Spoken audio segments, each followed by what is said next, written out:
แรงงานเขมรไม่สามารถอยู่และทำงานในประเทศไทยได้อีกต่อไปนับตั้งแต่วันนี้สวัสดีครับผมสวัสดีครับสวัสดีครับพ่อแม่พี่น้อง FC ไทยลาวทุกๆคนวันนี้เป็นวันที่3ธันวาคมปีพศ2568ตอนนี้บอต้นอัดคลิปอยู่ก็16 นาฬิกาหรือว่า4 โมงเย็นนั่นเองทุกคนเนาะคือแรงงานเขมรเนี่ยไม่สามารถอยู่ในประเทศไทยต่อไปอีกเพราะว่าคณะรัฐมนตรีเห็นชอบเนาะให้ต่อใบอนุญาตทำงานแรงงาน3 สัญชาติทุกคนเนาะแต่ก่อนมีแรงงาน3 สัญชาตินี่เขมรอาจจะดีใจนะตอนนี้คือเขมรดีใจไม่ได้แล้วทุกคนเพราะว่าคณะรัฐมนตรีเห็นชอบว่าให้ต่อใบอนุญาตทำงานของแรงงานต่างด้าว3 สัญชาตินั่นก็คือลาวเมียนมาและก็เวียดนามทุกคนส่วนเขมรนั้นคณะรัฐมนตรีไม่เห็นชอบให้ต่อใบอนุญาตทำงานหรือว่าไม่ให้อยู่ในประเทศไทยอีกต่อไป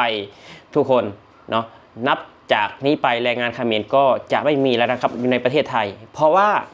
คือแรงงานเขมรเนี่ยเข้ามาทำงานในประเทศไทยโดยที่รัฐบาลไทยเป็นผู้ทำใบอนุญาตให้หรือว่ามติครม.เป็นผู้ออกใบอนุญาตให้แต่สำหรับคนแรงงานลาวเนาะแรงงานลาวมันมี2 กลุ่มครับทุกคนเนาะบางทีคนเรายังไม่เข้าใจแรงงานเรามี2 กลุ่มคือบ่อต้นนี่แบบว่าแรงงานนำเข้าแบบ MOU บ่อต้นเนี่ยแต่ว่ามีน้องๆบางคนเนาะคือแรงงานตามมติครม.ของคณะรัฐมนตรีทุกคนมันมี2 ระบบสำหรับคนลาวเนาะแต่ว่าเขมรเนี่ยมีระบบเดียวคือระบบมติครม.ของรัฐมนตรีที่อนุญาตให้คนเขมรเนี่ยออกใบอนุญาตหรือว่า work permit ให้เขมรเนี่ยทำงานอยู่ในประเทศไทยทีนี้ก็คือคณะรัฐมนตรีคือไม่อนุญาตให้แรงงานเขมรต่อใบอนุญาตทำงานอีกต่อไปเพราะฉะนั้นแล้วนี่ก็คือเขาไม่อนุญาตให้คนเขมรอาศัยอยู่ในประเทศไทยหรือว่าทำมาหากินในประเทศไทยอีกต่อไปเพื่อกดดันรัฐบาลก็ว่าได้หรือว่าตัดท่อน้ำเลี้ยงของรัฐบาลฮุนเซนรัฐบาลฮุนมาเน็ตรัฐบาลเขมรเนาะคือทีนี้ล่ะแรงงานเขมรก็จะได้ทยอยกันกลับบ้านทีนี้ทยอยกันกลับบ้านไปทำงานวันละ$30กับไอ้บอยเนาะคือตอนนี้ได้กลับสมใจแน่ทุกคนมาต้นจะมาอ่านคณะรัฐมนตรีให้ฟังเนาะว่า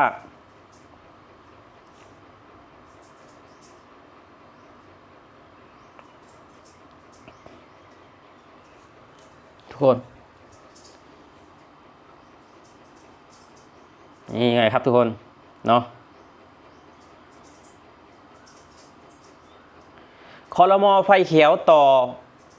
อายุใบอนุญาตทำงานลาวเมียนมาเวียดนามส่วนกัมพูชาชะลอไว้ก่อนเนาะชะลอไว้ก่อนนี่คือดูเชิงก่อนนะแบบว่าถ้ารัฐบาลเขมรนี่ยังแข็งข้อเนาะไม่ยอมอ่อนข้อเนี่ยยังขี้โม้โอ้อวดอีกต่อไปเนี่ยอาจจะไม่ชะลอแล้วนะครับทุกคนอาจจะถีบหัวส่งเลยนะครับทุกคนเนาะอาจจะถีบหัวส่งเลยวันที่2 ธันวา2568นายสิริพงษ์เนาะอัครสกุลเกียรติโฆษกประจำนายกรัฐมนตรีถ้าบอต้นอ่านชื่อของท่านผิดก็ขอโทษขออภัยด้วยนะครับประจำสำนักนายกรัฐมนตรีแถลงผลประชุมคณะรัฐมนตรีครม.ว่าครม.เห็นชอบต่อใบอนุญาตทำงานให้กับคนต่างด้าวสัญชาติลาวเมียนมาเวียดนามตามมติคณะรัฐมนตรีเมื่อวันที่24 กันยายน 2567และวันที่4 กุมภาพันธ์ 2568ตามที่กระทรวงแรงงานเสนอดังนี้ครับทุกคน 1. เห็นชอบการต่อใบอนุญาตทำงานให้กับคนต่างด้าวตามมติคณะรัฐมนตรีเมื่อวันที่24 กันยายน 2568และร่างประกาศที่เกี่ยวข้องร่วม2 ฉบับได้แก่ร่างประกาศกระทรวงมหาดไทยเรื่อง การอนุญาตให้คนต่างด้าวอยู่ในราชอาณาจักรไทยเป็นเฉพาะสำหรับคนต่างด้าวสัญชาติลาวเมียนมาและเวียดนามซึ่งได้รับอนุญาตให้อยู่ในราชอาณาจักรไทยเป็นการชั่วคราวถึงวันที่31มีนาทุกคน31มีนา2569มีนา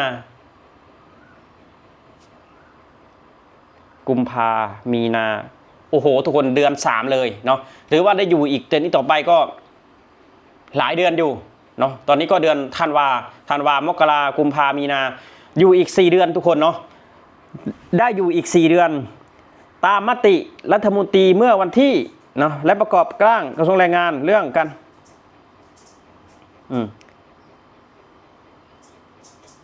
31มีนา69ตามมติรัฐมนตรีเมื่อวันที่2เนาะ2เห็นชอบต่อใบอนุญาตทำงานให้กับคนต่างด้าวตามมติคณะรัฐมนตรีเมื่อวันที่4กุมภาพันธ์2568และร่างประกาศที่เกี่ยวข้องร่วม2ฉบับได้แก่ร่างประกาศกระทรวงมหาดไทยเรื่องการขออนุญาตคนต่างด้าวอยู่ในราชอาณาจักรไทยเป็นกรณีเป็นการเฉพาะสำหรับคนต่างด้าวสัญชาติลาวเวียดนามอันนี้คือ2สัญชาติทุกคนเนาะสัญชาติลาวกับสัญชาติเวียดนามซึ่งเป็นใบอนุญาตให้อยู่ในราชอาณาจักรไทยเป็นการชั่วคราวถึงวันที่13กุมภาทุกคนเนาะ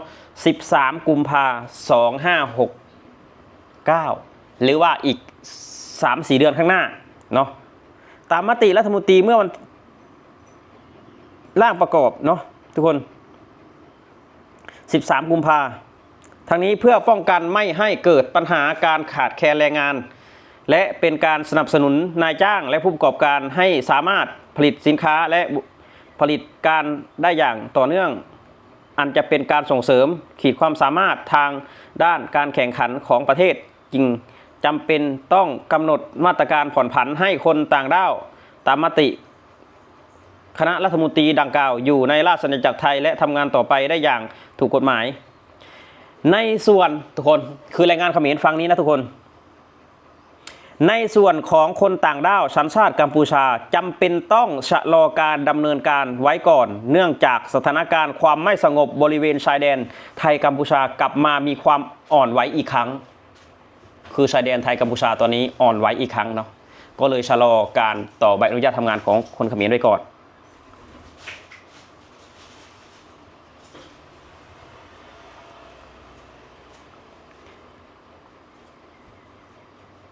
โดยให้กรรมการจัดหางานและหน่วยงานที่เกี่ยวข้องประชาสัมพันธ์สร้างการรับรู้และความเข้าใจให้นายจ้างผู้ประกอบการแรงงานต่างด้าวและผู้ที่เกี่ยวข้องรับทราบข้อมูลการดำเนินการดังกล่าวอย่างทั่วถึงทุกคนเนาะคือของเขมรเนี่ยชะลอไว้ก่อนเนาะคือไม่สามารถคือไม่สามารถต่อใบอนุญาตทำงานได้คือชะลอไว้ก่อนแต่ว่าคือของคนลาวคนเมียนมาเนี่ยอยู่ได้ถึงเดือนมีนาและก็เดือนกุมภาหลังจากนั้นก็รัฐบาลเขาก็ไฟเขียวนะครม.ไฟเขียวต่อใบอนุญาตให้อยู่ในประเทศไทยต่อไปวัตต้นก็อยากขอบคุณประเทศไทยเนาะที่ให้แรงงานลาวเมียนมาสามารถอยู่ในประเทศไทยต่อไปส่วนแรงงานเขมรบอต้นก็เสียใจกับแรงงานเขมรด้วยครับทำยังไงได้ประเทศไทยไม่ได้ทำพวกคุณแต่ว่าสมเด็จพ่อของพวกคุณทำร้ายพวกคุณเองไม่เห็นหัวพวกคุณไม่เห็นหัวแรงงานทีนี้พอแรงงานเขมรไม่สามารถอยู่ในประเทศไทยได้แล้วเศรษฐกิจของเขมรก็มันจะไม่รู้ว่าจะเป็นยังไงเพราะว่าก้อนเงินที่ไปหมุนเวียนเศรษฐกิจอยู่ในเขมรนั้นก็คือก้อนเงินจากประเทศไทยแรงงานเขมรมาทำงานในประเทศไทยส่งเงินกลับบ้านมีส่วนสำคัญนะทุกคนนี่คือเงินที่ก้อนใหญ่เลยเนาะถ้าเป็นเส้นเลือดก็เป็นเส้นเลือดใหญ่เลยที่ไปหล่อเลี้ยงหรือว่าไปหมุนเวียนเศรษฐกิจของเขมรลาวก็เหมือนกันทุกคนแรงงานลาวเนี่ยส่งเงินกลับบ้านเนี่ยให้ประเทศเดินหน้าไปต่อได้เนี่ยเนาะอย่าบางคนคิดว่าไม่สำคัญอันนี้สำคัญมากๆ สำคัญมากๆสำหรับแรงงานที่มาขายแรงที่ในต่างประเทศถ้าเราไม่มีแรงงานมาต่างประเทศเราจะไม่มีเงินตราเข้าประเทศเราจะไม่มีเงินทุนไปหมุนเวียนในประเทศโอเคครับทุกคนสำหรับคลิปนี้นะวอต้นก็จะขอบคุณคณะรัฐมนตรีและก็คนไทยพื้นแผ่นดินไทยที่ให้แรงงานลาวทุกๆคนรวมทั้งบอต้นเนี่ยอาศัยอยู่ในประเทศไทยเนาะบอต้นใบอนุญาตบอต้นก็ไปทำเมื่อตอนสงกรานต์ตอนนี้ก็ยังเหลือ3 ปีกว่าทุกคนเนาะบอต้นเหลือ3 ปีกว่าใบอนุญาตทำงานบอต้นถ้าหมดแล้วก็สามารถต่อได้เนาะสามารถต่อได้ถ้าเราคิดดีทำดี